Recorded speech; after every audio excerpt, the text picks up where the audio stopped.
Hi friends, ನಮಸ್ತೆ. ನಮ್ಮ ಅಡುಗೆ ನಿಮ್ಮ ರುಚಿಗೆ ಸ್ವಾಗತ.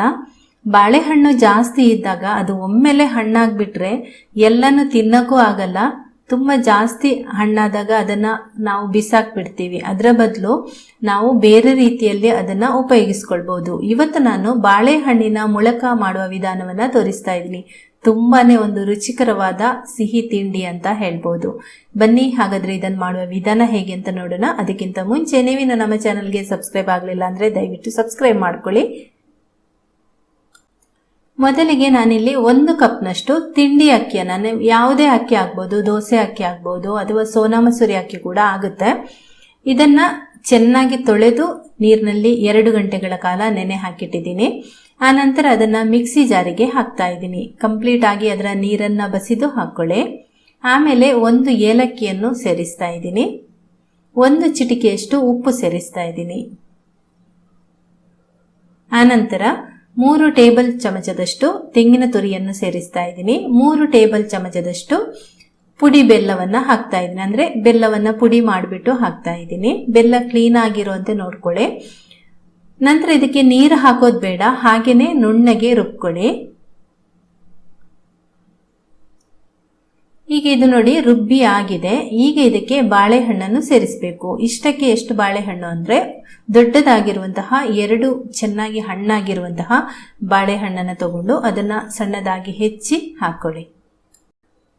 ಇದಕ್ಕೆ ನಿಮಗೆ ಸಿಹಿ ಜಾಸ್ತಿ ಬೇಕು ಅಂತ ಅನಿಸಿದ್ರೆ ನೀವು ಬೆಲ್ಲವನ್ನು ಜಾಸ್ತಿ ಹಾಕೋಬಹುದು. 1-2 ಸ್ಪೂನ್ನಷ್ಟು ಜಾಸ್ತಿ ಹಾಕೊಳ್ಳಿ. ನಾನು ಹಾಕಿರುವಂತಹ ಇದಕ್ಕೆ ಬೆಲ್ಲ ಸಿಹಿ ಹದವಾಗಿರುತ್ತೆ, ತುಂಬ ಜಾಸ್ತಿ ಸಿಹಿ ಏನಿರಲ್ಲ. ಇವಾಗ ಬಾಳೆಹಣ್ಣು ಹಾಕಿದ ಮೇಲೆ ನೀರು ಸ್ವಲ್ಪನೂ ಸೇರಿಸಬಾರ್ದು, ಹಾಗೇನೆ ಇದನ್ನು ರುಬ್ಕೊಳ್ಳಿ ನುಣ್ಣಗೆ. ನೋಡಿ, ಈ ಒಂದು ಗಟ್ಟಿಯಾದ ಹದದಲ್ಲಿ ಇದೆ ಇದು.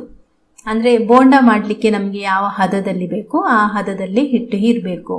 ಅಕಸ್ಮಾತ್ ಏನಾದರೂ ನೀರಾಗ್ಬಿಟ್ರೆ ಇದಕ್ಕೆ ನೀವು 1 ಸ್ಪೂನ್ ಅಥವಾ 2 ಸ್ಪೂನ್ನಷ್ಟು ಗೋಧಿ ಹಿಟ್ಟು ಅಥವಾ ಅಕ್ಕಿ ಹಿಟ್ಟನ್ನು ಸೇರಿಸ್ಕೊಳ್ಬೋದು.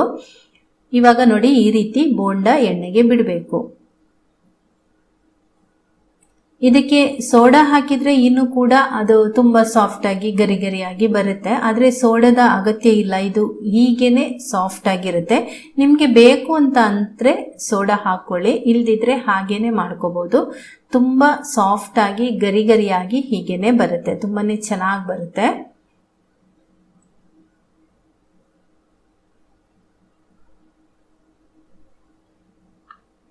ನೋಡಿ, ನಾವು ಏನು ಇದಕ್ಕೆ ಅಡುಗೆ ಸೋಡಾ ಸೇರಿಸಿಲ್ಲ, ಆದರೂ ಕೂಡ ಬೋಂಡ ತುಂಬ ಚೆನ್ನಾಗಿ ಉಬ್ಬಿ ಬರ್ತಾ ಇದೆ. ಇದನ್ನು ಜಾಸ್ತಿ ಹೊತ್ತು ಇಟ್ಟಿಲ್ಲ. ಇನ್ನೊಂದು ಏನಂತಂದರೆ ಇದನ್ನು ರುಬ್ಬಿಬಿಟ್ಟು ನೀವು 1/4 ಗಂಟೆ ಇಟ್ಟು ನಂತರ ಕೂಡ ಈ ಬೋಂಡವನ್ನು ಮಾಡ್ಕೋಬೋದು. ಆವಾಗ ಇನ್ನೂ ಕೂಡ ಚೆನ್ನಾಗಿ ಉಬ್ಬಿ ಬರುತ್ತೆ. ನಾನೆಲ್ಲ ಒಟ್ಟೊಟ್ಟಿಗೆ ಹಾಕಿರೋದ್ರಿಂದ ಅದು ಅಂಟ್ಕೊಂಡಿದೆ. ನಾನು ಅದನ್ನೇನು ಕಟ್ ಮಾಡಿಲ್ಲ, ಹಾಗೇನೆ ತೆಗಿತಾ ಇದ್ದೀನಿ. ಬೇಕಾದರೆ ಅದನ್ನು ಏನು ಸ್ಪೂನಲ್ಲಿ ಅದನ್ನು ಕಟ್ ಮಾಡಿಬಿಟ್ಟು ಸಪ್ರೇಟ್ ಮಾಡಿಬಿಟ್ರೆ ನಾವು ಹಾಕಿದಾಗಲೇ ಬಿಸಿಯಾಗಿ ಹಾಕ್ತೀವಲ್ವ, ಆವಾಗಲೇ ಅದು ಬೋಂಡ ಉಬ್ಬಿ ಬರುತ್ತಲ್ವ. ನಂತರ ಅದನ್ನು ನೀವು ಸಪ್ರೇಟ್ ಮಾಡಿಕೊಂಡ್ರೆ ಅದು ಎಲ್ಲ ಸಪ್ರೇಟ್ ಆಗುತ್ತೆ. ನಾನು ಹಾಗೇನೆ ತೆಗಿತಾ ಇದ್ದೀನಿ. ಆದರೆ ತುಂಬಾ ರುಚಿಕರವಾಗಿರುವಂತಹ ಒಂದು ಸ್ವೀಟ್ ರೆಸಿಪಿ ಇದು.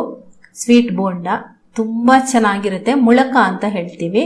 ಹಲಸಿನ ಹಣ್ಣಿನ ಮುಳಕ ಹೇಗೆ ಮಾಡ್ತೀವಿ ಹಾಗೆಯೇ ಬಾಳೆಹಣ್ಣಿನ ಮುಳಕ ತುಂಬ ರುಚಿಕರವಾಗಿರುತ್ತೆ. ಸಂಜೆಯ ಒಂದು ಕಾಫಿ ಟೀ ಜೊತೆಗೆ ತುಂಬ ಚೆನ್ನಾಗಿರುತ್ತೆ. ಖಂಡಿತ ನೀವು ಕೂಡ ಇದನ್ನು ಟ್ರೈ ಮಾಡಿ. ಓಕೆ ಫ್ರೆಂಡ್ಸ್, ಈ ಒಂದು ರೆಸಿಪಿ ನಿಮಗೆ ಇಷ್ಟ ಆಗಿದ್ರೆ ಒಂದು ಲೈಕ್ ಮಾಡಿ, ಶೇರ್ ಮಾಡಿ, ಕಮೆಂಟ್ ಮಾಡಿ. ಹಾಗೆಯೇ ನಮ್ಮ ಚಾನಲ್ಗೆ ನೀವಿನ್ನೂ ಸಬ್ಸ್ಕ್ರೈಬ್ ಆಗಲಿಲ್ಲ ಅಂದರೆ ದಯವಿಟ್ಟು ಸಬ್ಸ್ಕ್ರೈಬ್ ಮಾಡ್ಕೊಳ್ಳಿ. Thank you.